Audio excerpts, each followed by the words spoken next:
दर्शक बंधु आज सुना और रूपार नुआ मूल्य जारी प्रतिदिन सुना और रूपार नुआ मूल्य निर्धारण कर आपण मैंने जदि सुना और रूपा अलंकार किणवाई चाहूँगी तेज यह भिडटी आप बहुत गुरुत्वपूर्ण अटे कारण यह भिड माध्यम आप आज सुना और रूपार सठिक मूल्य के जानीपर। आज भारतीय बजार में 24 क्यारेट सुना 1,08,490 टଙ୍କା रही। सेपरी 22 क्यारेट सुना दर 99,450 टଙ୍କା होती। सेपरी आज ओडिशार राजधानी भुवनेश्वर 24 क्यारेट सुनार मूल्य 10 ग्राम पिछा 1,08,490 टଙ୍କା रही बेले 22 क्यारेट सुनार मूल्य 10 ग्राम पिछा 99,450 टଙ୍କା रही।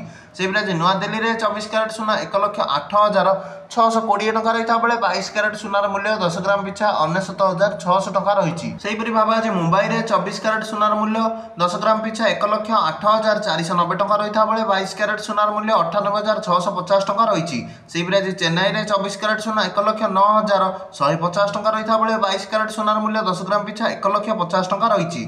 सेहीपरि भाव आज कलिकतार 24 क्यारेट सुना 1,08,490 टଙ୍କା और 22 क्यारेट सुना 99,450 टଙ୍କା रही एवं रूपा मूल्य किलो पिछा 1,28,000 टଙ୍କା होती। यह आज सुना रूपार सठिक मूल्य। वीडियोटी भल लगे वीडियोटी को लाइक टे करने चैनल टी सब्सक्राइब टे कर दिंतु।